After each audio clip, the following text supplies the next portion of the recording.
There might be another. The stream is live. Huzzah. Okay. I'll go on YouTube and see us. Hello, everybody, and welcome to a very special group in the Hammam today. And what we've got today is patrons in the Hammam, and we are talking about 2023 on our review of what was good, what was not good, high points, low points, what's hot, what's not, surprise packages, and all the rest. So I'll quickly introduce myself, and then we'll move on to everybody else. I am Dave. I am one of the two hosts of the podcast and the YouTube channel. You'll notice that there's only one half of the co-hosting partnership here. Our esteemed colleague and friend Matthew has chosen to get stuck on a train, and he'd rather spend his evening sitting with lots of strangers smelling their armpits than coming and talking with us. So that's up to him. So anyway, with that, I'm going to go around this way, for me anyway, and move on to Millie. Yeah, please, Millie, introduce yourself. Hello, my name's Millie. I'm a patron of the Effect podcast. Anything else you want to mention? I mean, I do other things, but that's the important bit, right? Okay, that's cool. That's the important bit. Yeah. That's cool. Okay, excellent. Thank you. Moving on to Douglas. Hi, I'm Douglas. I'm Reluctant Artsy. I have a teeny tiny channel, and I'm a patron for the Effect podcast. I hadn't realised you were just going to say, hello, I'm Bob, and I'm a patron of the podcast. Anyway, We're encouraging people. It's a new year. It's a reminder of how cool. Yeah. Yeah. Hi, I'm Paul. I'm a patron of the podcast. Sounding like an Alcoholics Anonymous meeting now. I'm Dave, and I'm a patron. Okay, excellent. Thank you. I mean, you have to be a patron as well, Dave. Matthew doesn't let you see the stuff for free. No, that's true. Scoop. I don't That's have a to be a patron, no. I think he'd like it that way, given half a chance, because he is power man. Anyway, Thomas, please, your turn to say that you're a patron. I'm a patron and Thomas Bolton. That way round. See what I did there? See what I Yeah. did there? I flipped it, right? That was good. That was really Yeah. Brought it in. Over to you, Bruce. It's also tomorrow for Thomas, so It's also tomorrow. I'm he's calling switching you from the things future. around. Yeah, exactly. The water goes the other way in Australia, so if you think about it, a lot of sense. Mm. Yep. I'm Bruce. Yes, I am a patron of the podcast. Okay, that's a great 3 minutes of airtime so far. Brilliant. Thank you for that, everybody.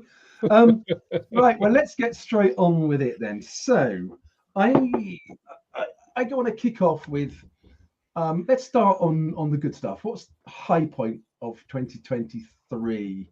And I'm going to randomly pick Millie because she made life difficult by just saying she was a patron. So Millie, what would be your high point of the year for last year? I think my best RPG moment of last year was at Aircon, and I ran Tales from the Loop, which folks might know is one of my absolutely favorite RPGs. And the people playing, there was like 4 or 5 folks, and at least 2 of them had never played RPGs and never played stuff before, and it was like, I'm gonna love this. And they were phenomenal. They were great. They just jumped straight in with both feet. We saved Aunt Sybil. We played the best weird concert ever. And it was great. It was absolutely wonderful to sort of where that thing where you can never read Hitchhiker's Guide to the Galaxy twice, but you can always give the book to somebody and see the joy when they read it. Yeah. It was those moments. And I was like, oh, nice. Yeah, I love it.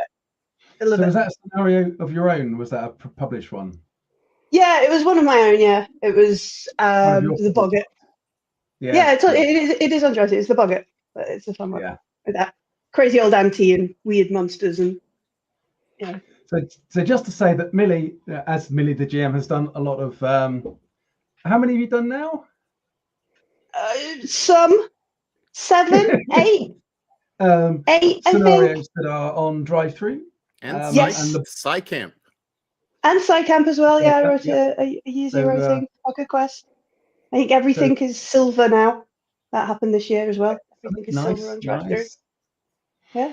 Wow, no, that's cool. So yeah, if anybody's Yeah. interested in the bucket and what Millie was playing, go ahead and have a look on drive-through. Yeah. do. No, it's great. I mean, I've only run Tales from the Loop once. I haven't played it, but it was great, and it had one of those moments, which every now and then I listen back to because it was just so funny.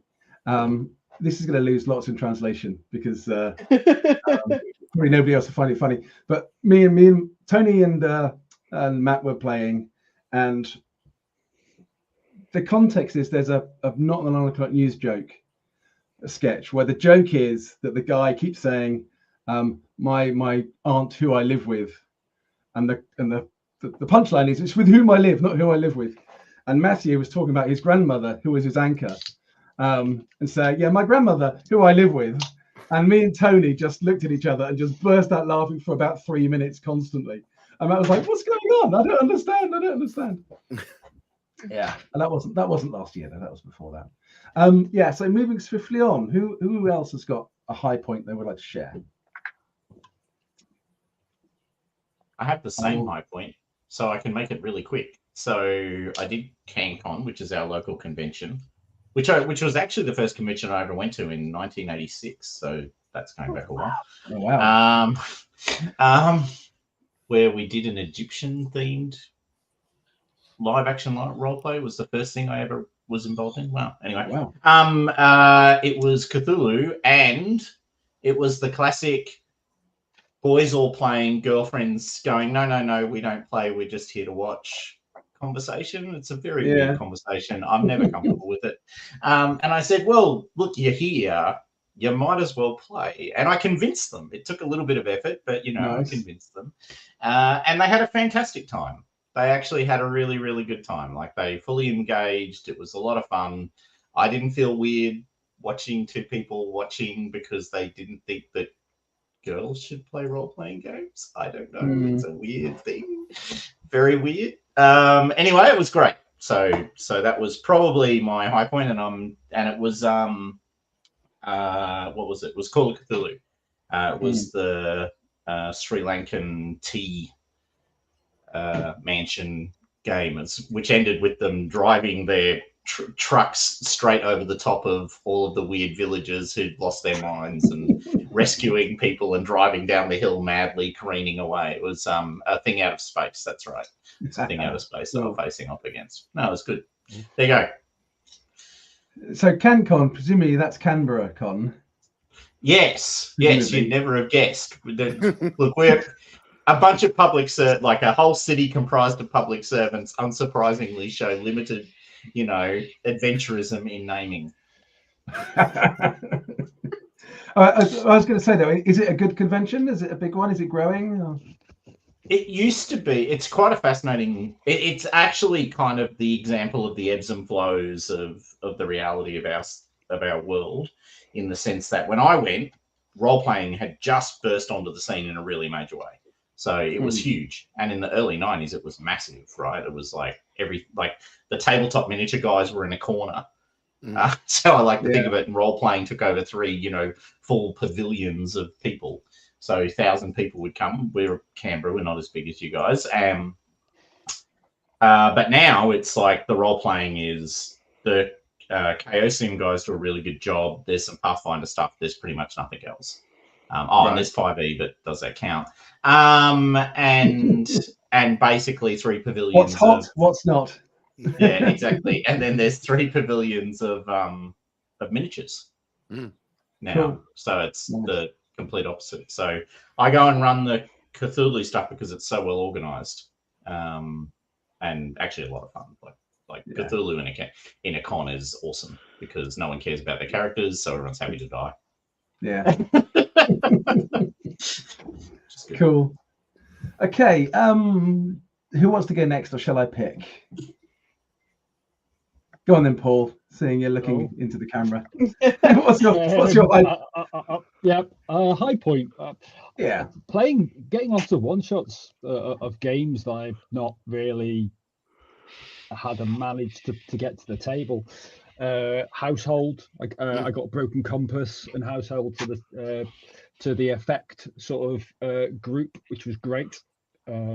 Household is just a beautiful game, and that's one of the ones that I am happy to have to have got to the table. Wow, It's you play. it's a weighty tome by the look of it. It is. It's three. It's three wow. tomes. Okay, So you've got nice. you've got the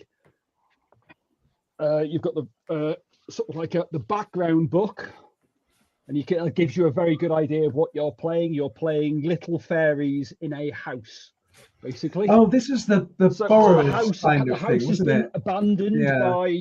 by the human, and the fairies have taken over. So then you've got Nice. like the that's the adventure book. Sorry, The mini- that's the adventure book.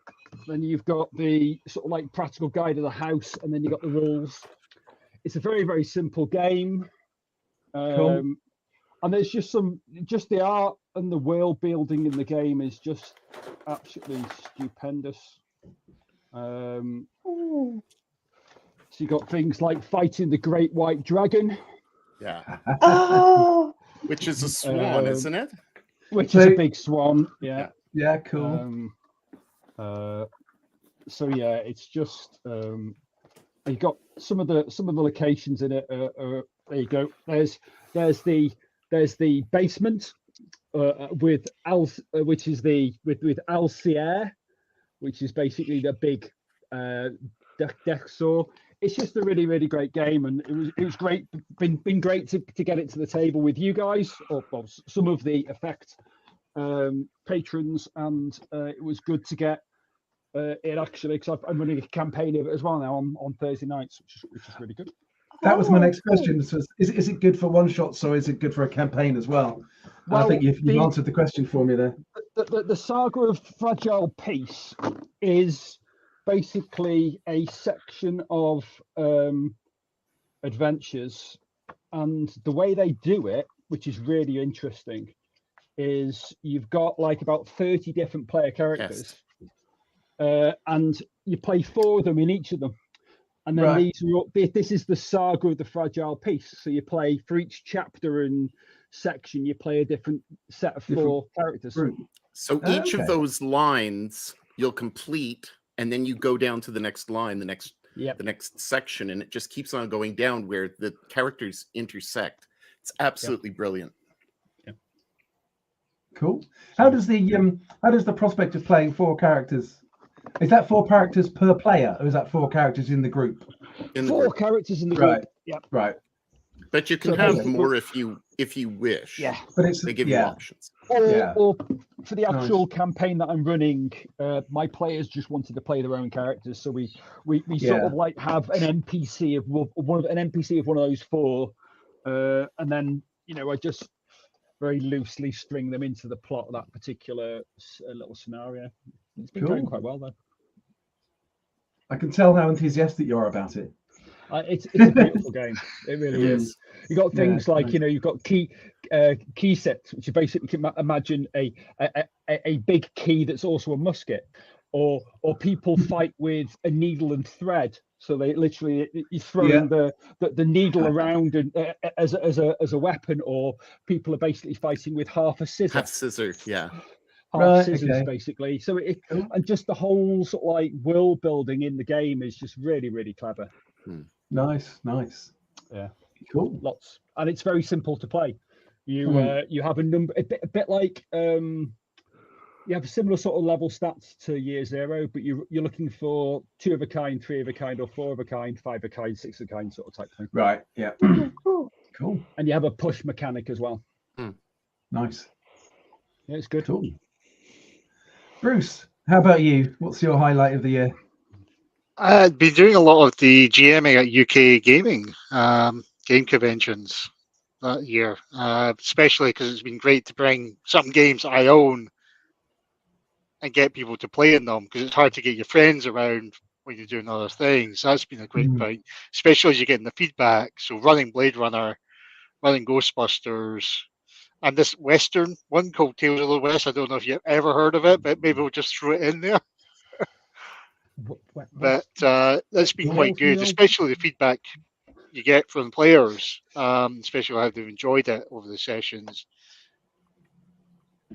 Nice. It's interesting because it was a question that I was going to maybe save for a bit later. But so this year's conventions a good crop? Question mark. Has it been a good year for conventions? Do we think? I think so.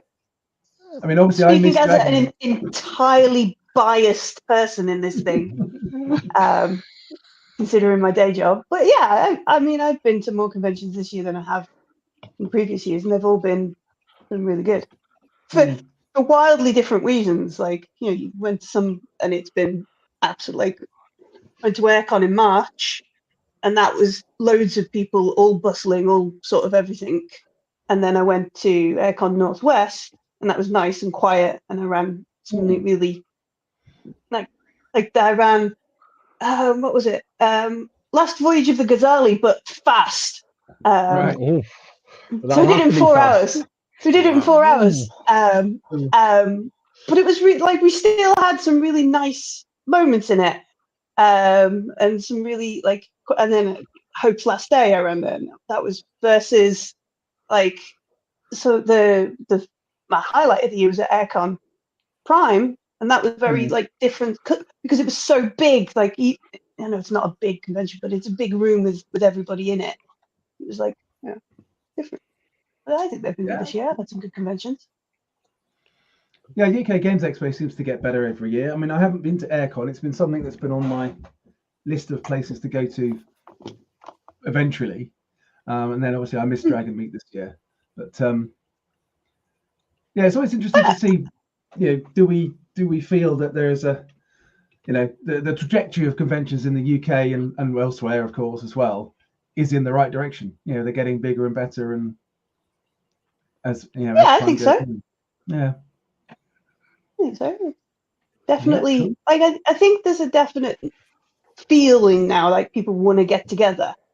What I've sort of realized or sort of seen is so all the folks who learn about Dungeons and Dragons and RPGs in lockdown are reaching a point where they're like, okay, so all those folks who I used to be able to game with at 7:00 on Tuesday, now I can't because they've got to make food, take the kids there, do the things, knackered from traveling to and from work. I'm not going to get to play games. All right, but I can go to book weekend off, go to Dragon Meet, play 3 sessions in a day, turn around, go home. And I've scratched that itch, and now I've met some other people, and maybe they're always free, and maybe I can game with them. And I think there are a lot of folks who are connecting that way to carry on what they've learned. Cool. Yeah, cool. Douglas, what's your highlight of the year? My highlight of the year is also my top surprise. Is Okay. The Walking Dead. I initially panned it, and I wasn't gonna back it, and then I decided to back it, and I wasn't sure how I was gonna bring it to the table. I thought it would just be like Blade Runner and just sit around and gather dust, and that's one of my goals, is to play that this year.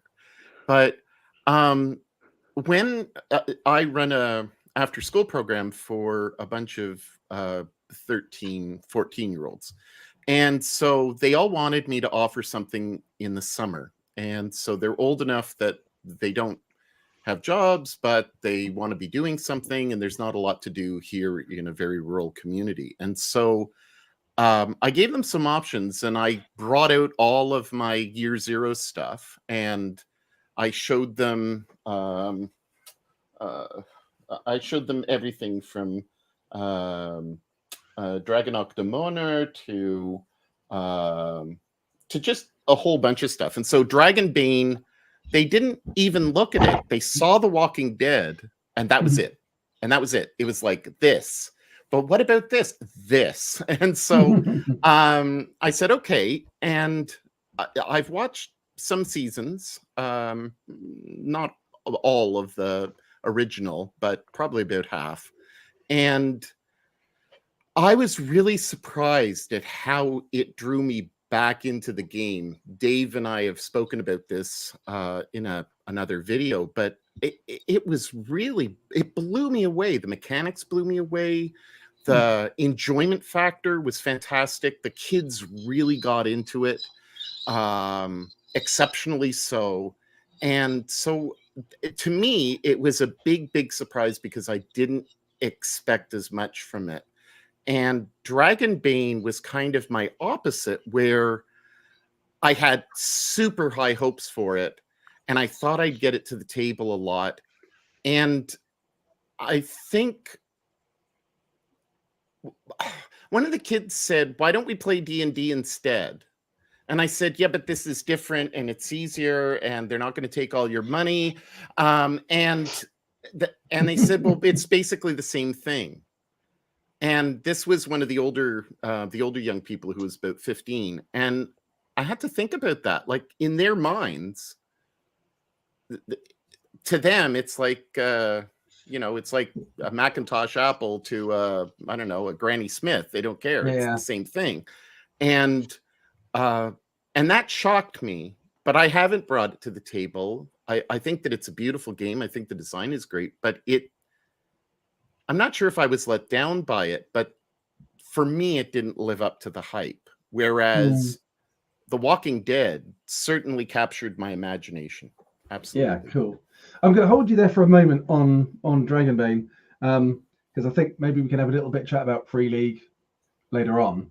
I think my highlight of the year might sound a bit narcissistic, and I guess, but for me, it was going freelance and actually, taking the leap and giving it a go. And the fact that I'm still trying that, is a sign that it's okay. Good man, Paul, with Dreams and Machines and Building Better Worlds and Rendezvous with Destiny and all these other things. So I've been super lucky with the work I've been able to do. And I mean, it was a decision that was probably 2 years in the making. And definitely. I guess that's my high point, that it's worked, and here I am, nearly a year on, and I'm not being kicked out the door to get a real job again by the wife. So she was talking about me getting a job as a postman this morning, but we'll see. I like the fact that you're not wearing a couple of sweaters, so you can afford the heating. So that's good. Yeah, and it's quite mild here, so actually it's okay. We don't need the heating quite so much. It's just wet and windy.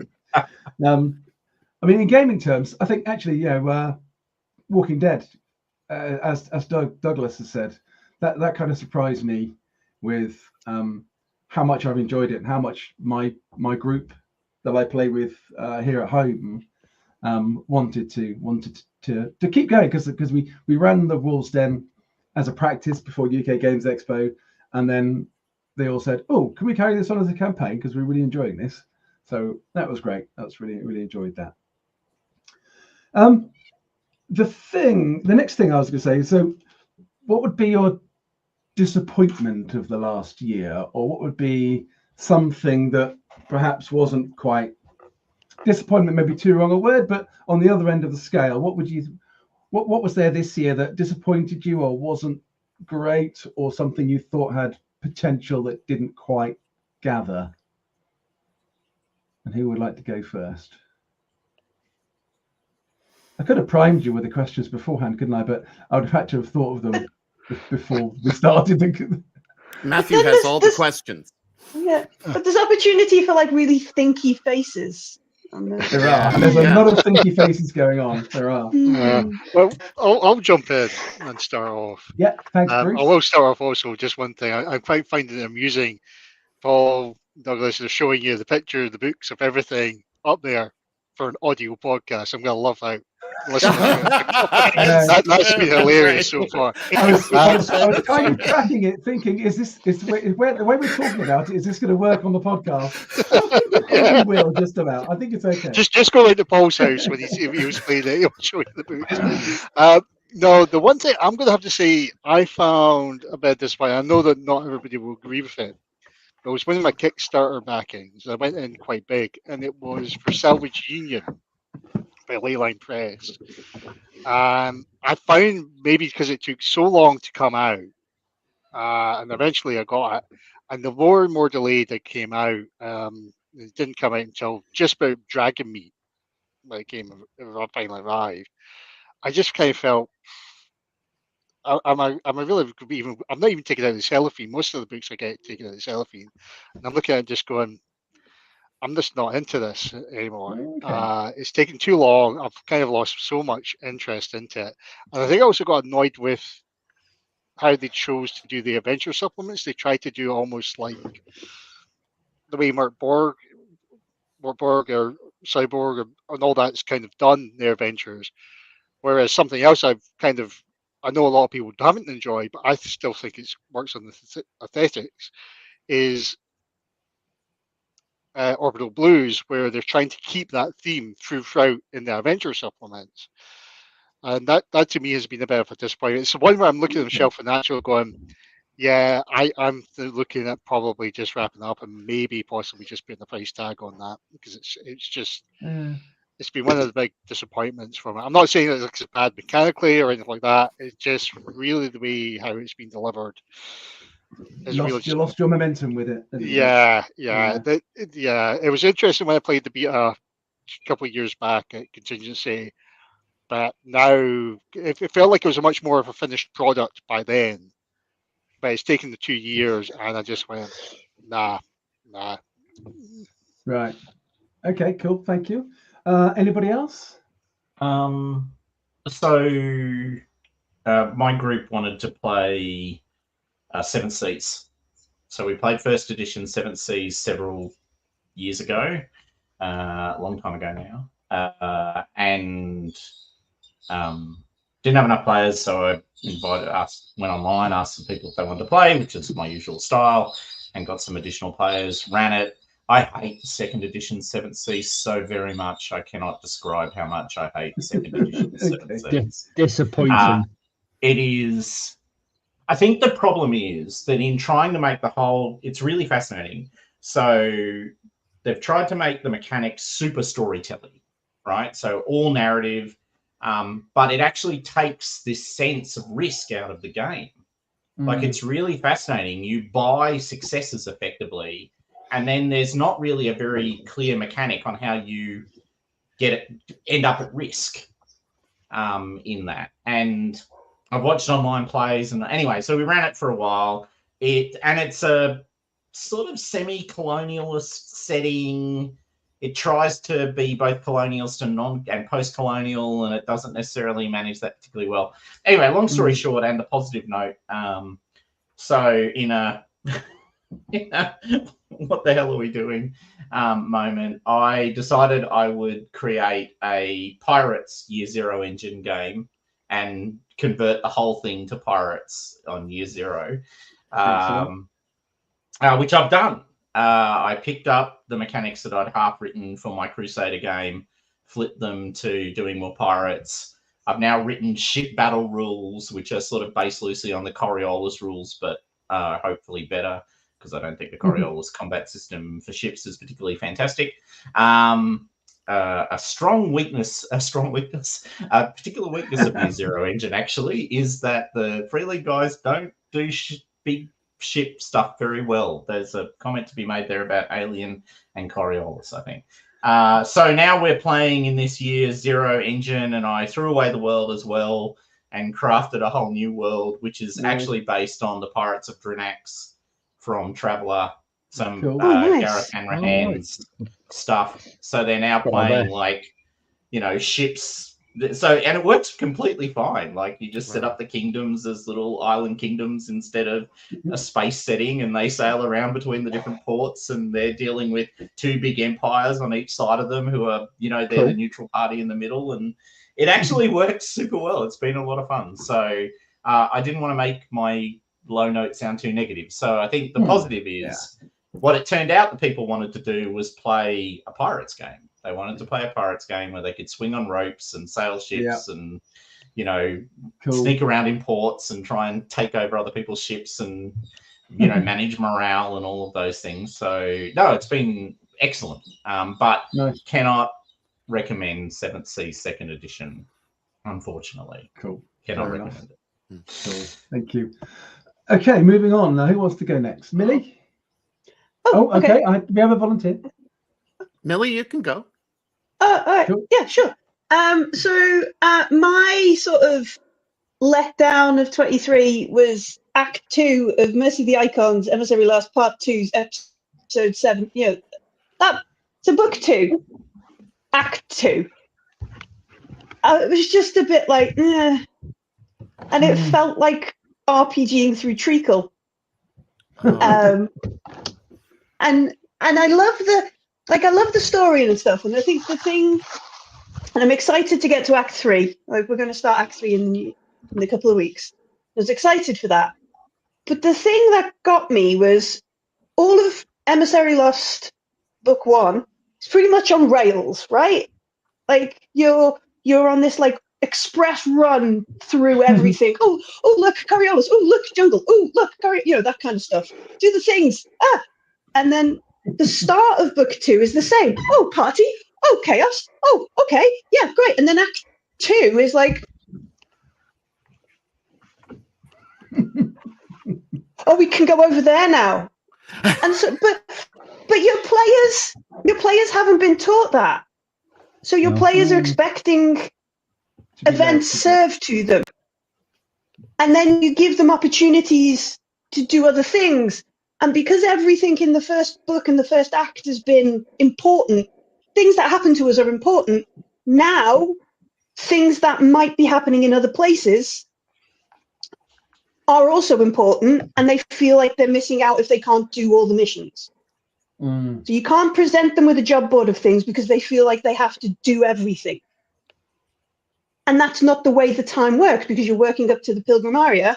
You've only got a finite amount of time to swan around the horizon. And so either they feel like they've missed out on something and they're at a disadvantage because they've let the horizon down because they're, the saviors of the horizon or whatever it is after the things that happen in part 1. Yeah. Or they're going to do everything like half. And so it's just like, why such a big shift? It felt so like, do I need to rewrite this and make it a linear path for them so they still feel like they're having the same? Or do we try and do it as the book is written? And it was just like that difficult kind of thing, because the overall story of the book is like, the ending's going to be very interesting for everybody who plays. And then when we get into book 3, there's some really cool stuff going on there with like, macro, micro, that kind of stuff. But this one act felt like it took more than a year, and everybody was a bit like, but I want to do the thing. We must be able to do everything because that's how all of the other stories work. So that's my net of 23 running Act 2. Can I carry on from that? You may, yes. Because mine is Act 2 and 3 of Mercy of the Icons was my meh. For the amount of time that it took to turn up, because which is a separate problem with Free League at the moment. They seem to have gone terrible with their delivery. But I've got a campaign sitting on the cusp of Act 2, and I'm trying to plan the restart of that campaign because it's been on hiatus for a year and a half, and I just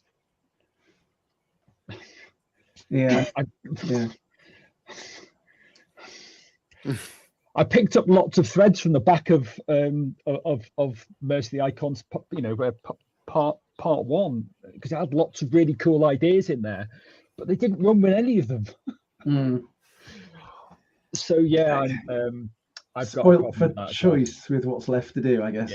That's one of my big downsides of the other one. Obviously, is the OGL fiasco from that company who'll never get any more of my money, and I'm not even going to name.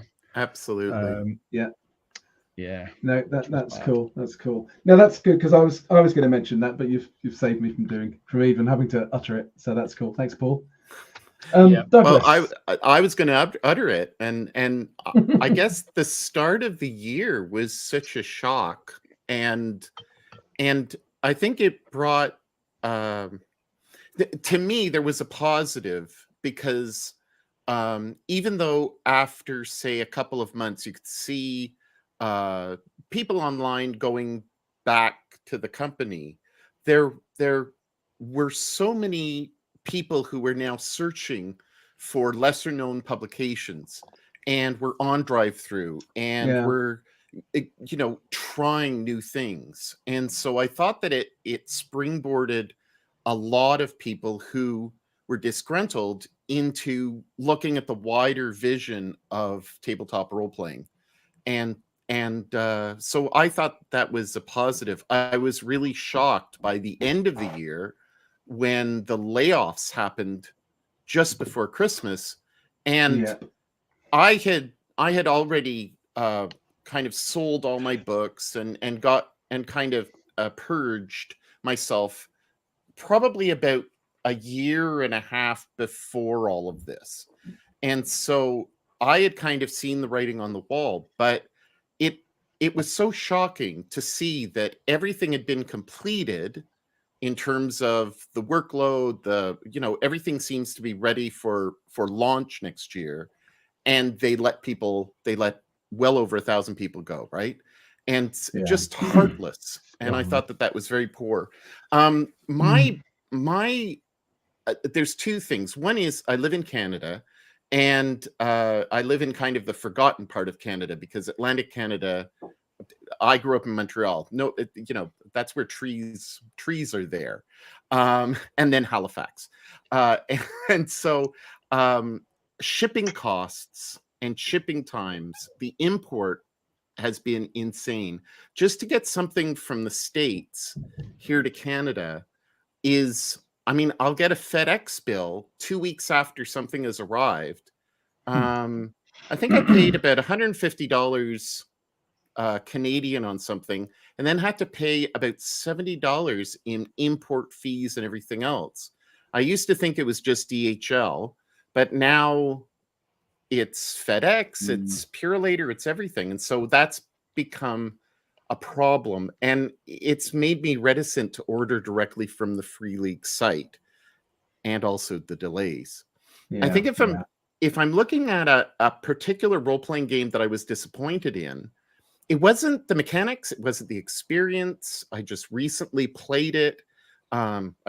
Just a month or so ago, I purchased it, and that's Rivers of London. I think it's a brilliant game. I absolutely love it. I can't wait to play it again. I played it with some of you here online, and it was awesome. And I got the book, and the art totally was uninspiring. And I was so disappointed with the art. And now that art is such a hot topic in the industry, you expect art to be really kind of capturing. I looked at at Walking Dead and Household, and I was blown away by the art. I've just bought Symbaroum, and the art is amazing. But looking at this, Rivers of London just seemed meh. And meh is probably the nicest thing I can say about it. So, but other than that, I think that pretty much overall, in terms of the quality of the publications, the stuff that I've got, I've been very, very pleased with. So our friend of the show, Frank, has obviously got something to say on it, which is interesting, because that kind of brings me on to my point. So I was going to just mention briefly AI art, but almost as a positive, in that the community have come out so broadly against it and have said, we are going to use proper art, generated art, human art rather than AI art. And I thought the whole thing with the Terminator 2 book with Nightfall recently, where they uncovered some good company. I was going to say inadvertent, but I don't think it was inadvertent. Some unknown use of AI art in that, and they it caused delays and it caused them obviously a lot of problems. But they did the right thing and held the artist to account and got it changed. So I think whilst the AI art thing is obviously a big issue still, we aren't talking about it as much as we were a year ago. But the fact that the community on the whole anyway has turned around and said, no, we're not interested in AI art. We want to pay real artists for their talent and their time. I think it's a disappointment, the whole AI art thing coming up in the first place, but I think there is a positive side to it as well. We've got about 20 minutes left. There's two things I wanted to cover just briefly now. And I'll try and keep you concise so we run to time. First of all, Free League in 2023, hot or not? Not. On the grounds of the logistics, Paul, or more logistics mainly.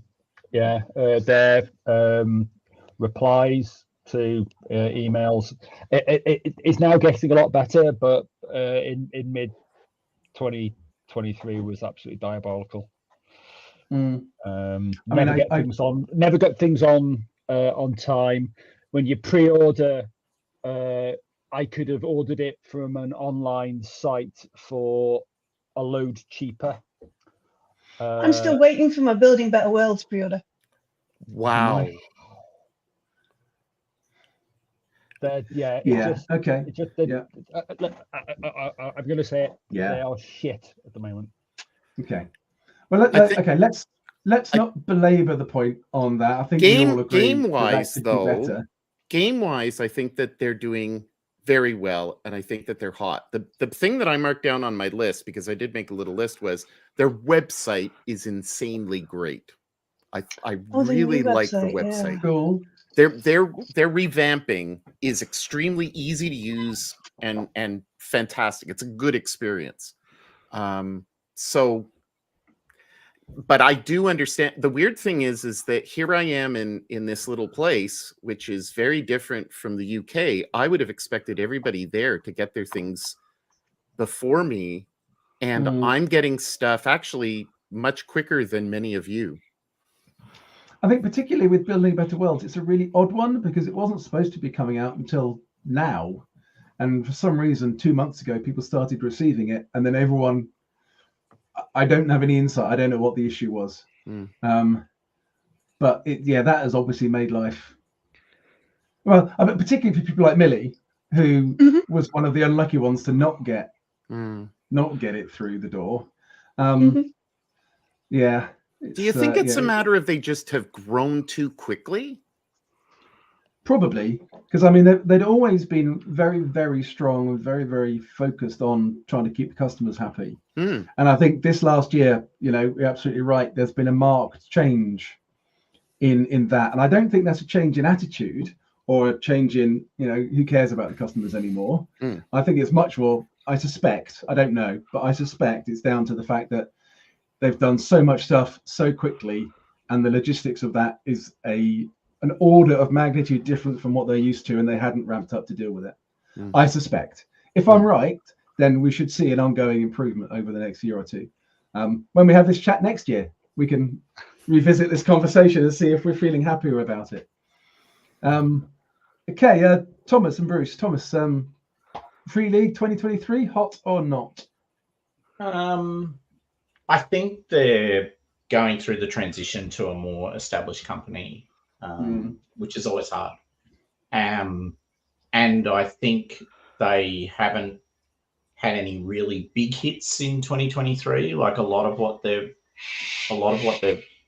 built off is stuff that they were very successful with in 22 and 21 in particular, like, the One Ring. And I think I'm trying to check now. I can't remember when The Walking Dead Kickstarter ended. So I can't remember if it's a 23 or a 22 thing. I think you can count that as 23, probably. Yeah. Yeah. Mhm. At least for the purposes of our conversation, anyway.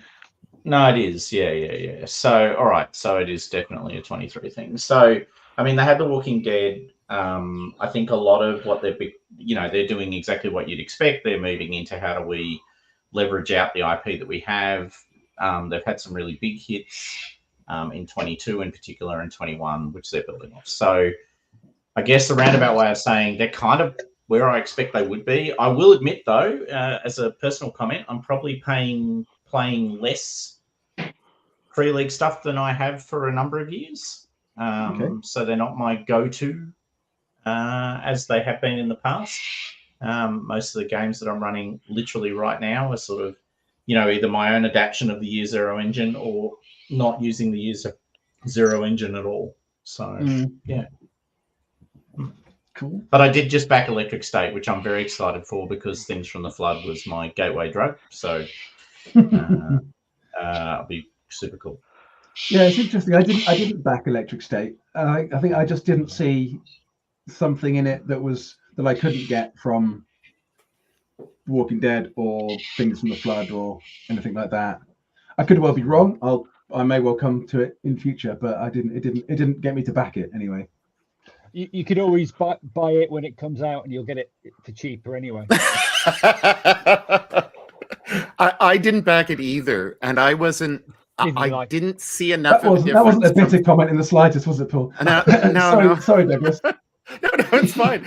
I just didn't see it being any different from the Flood or from Tales. It wasn't inspired. It wasn't new enough, I guess, for me. Yeah. So Bruce, it's interesting. What? Sorry, it's an interesting one. So I'm going to say it's not quite. It's cooling down. It's not quite hot. It's still got a bit of warmth in it. Warm. I agree a little bit with the shipping onto that side.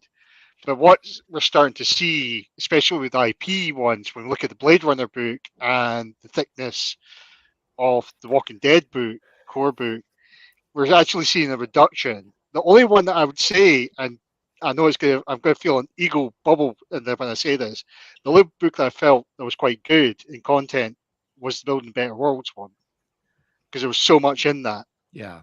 From a supplement. Game system wise, and this comes from a comment after Dragon Meet when I was talking to one of the players, the system is still popular. I can say that for two things. One, Dragon Meet was because it's such a simple system with the D6 dice pool. It clicks on people's minds. They don't have to remember it. So when they see the game up at the convention, they go, I know how to play or know the basics of that. And I'm also learning that from the games I've got posted up on Warhorn for Contingency. And most of them have gone like that. But interestingly enough, not so much with The Walking Dead. Hasn't quite filled up as I thought it might. Blade Runner's still popular, though, because that filled up the fastest. So I think cooling down, I'm hoping Electric State, when they make it, is going to be like the way they've done the content in Things from the Flood and Mutant Year Zero, where we see, and this is what I loved about those books, you get enough about the rules, character gen, but you've actually got not in a little adventure and a setting, but a campaign, a series of adventures, which is what was great about Things from the Flood, Tales from the Loop, Things from the Flood, and even Mutant Year Zero. That was something, if they can go back to doing that, I think that would be a great thing for Electric State if they're planning it that way. I wonder if this last year, 2023, you could for Free League, you could class it as the year of Dragonbane, where now this is something they've wanted to bring back to the table for 30 years, and they've put a lot of effort and time into Drakar Octomona and Dragonbane and promoting those as well, particularly in Sweden, and whether that has been their, that's been their heart focus for this year rather than some of the other stuff. I was disappointed with that.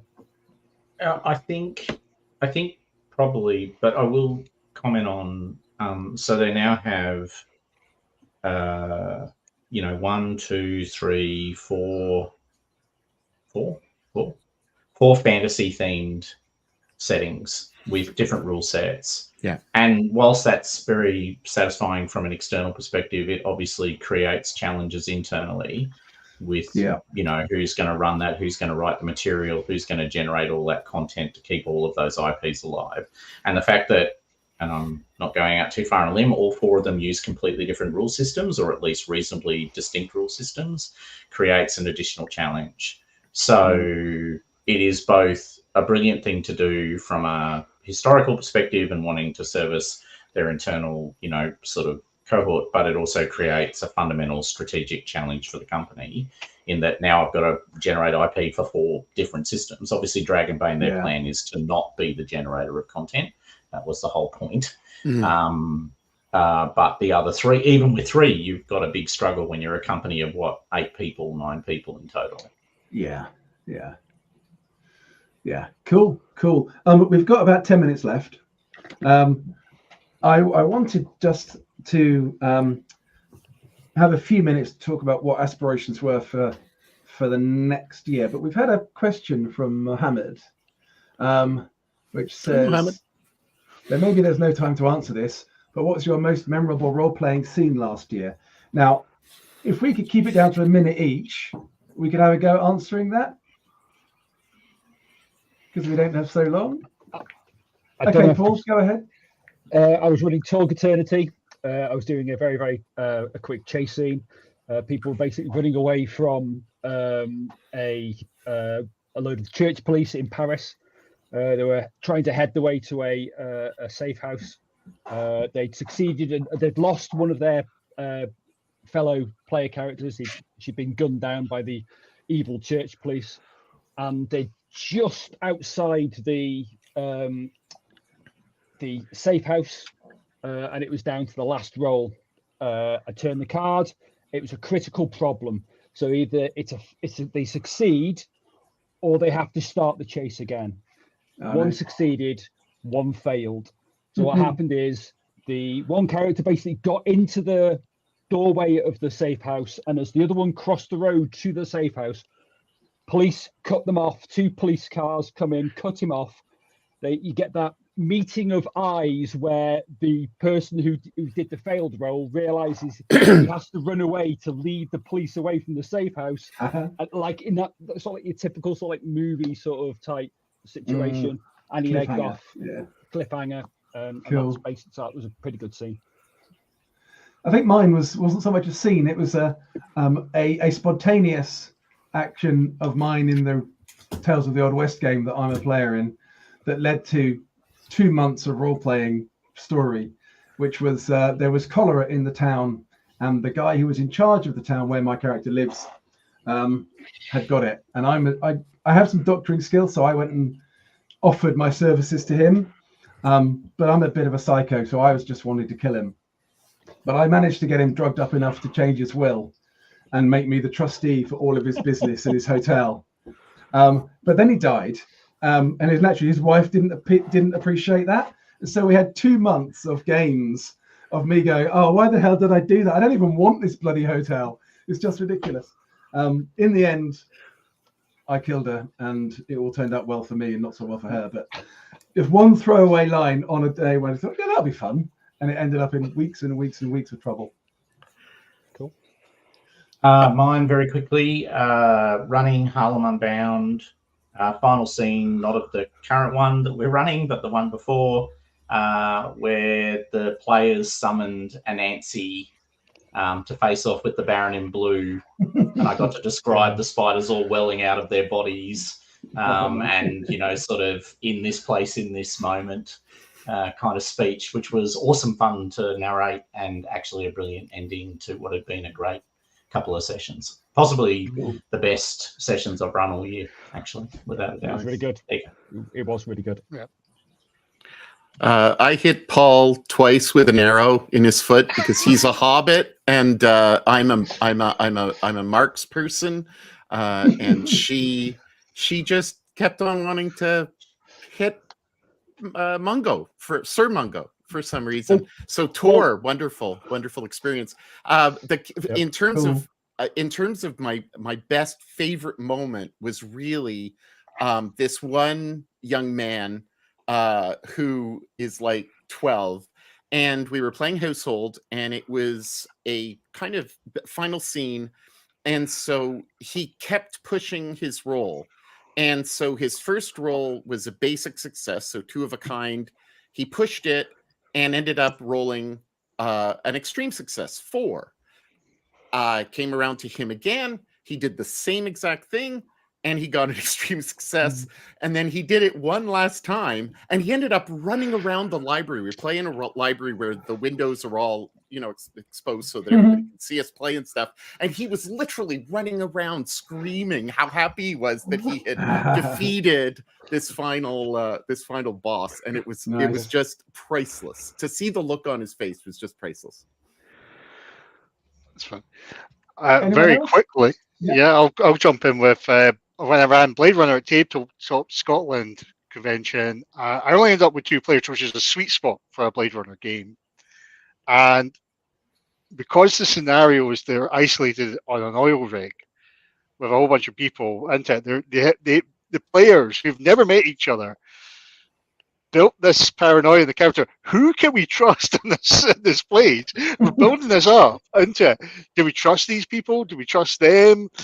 We still need to find the replicant that's killed our fellow Blade Runner member.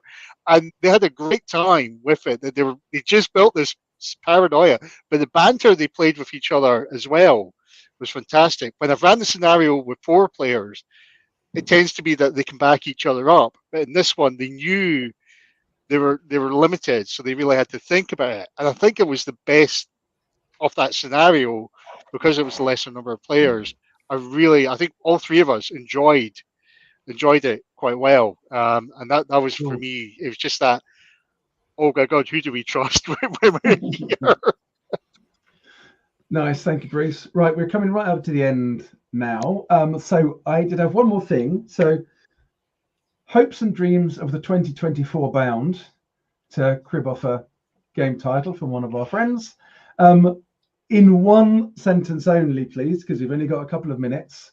For me, it would be, now that I've read Blade Runner, I really want to play it, and I want to get Coriolis back to the table. Millie? Back less Kickstarters, play more games. Cool. That's it. Douglas? That's my sentence. Play Blade Runner and play Solemn Veil. Nice. Paul? Play Brindlewood Bay and play Inspire Isles. Thomas? Use all the stuff I bought. So much stuff. Yeah, that's cool. Yeah, likewise. Bruce? I have actually an attempt to create my own historical RPG game idea. Cool. As the host, I'm going to give myself one more because I missed out. Get Tales of the Old West on Kickstarter and get that going properly. Yeah. So, thank you all so much for joining me, Millie, Douglas, Paul, Thomas, and Bruce. It's been fabulous. Happy New Year to everybody. Thank you for watching. Thank you for listening. If you're catching this on the podcast, and may the icons bless 2024. Bye.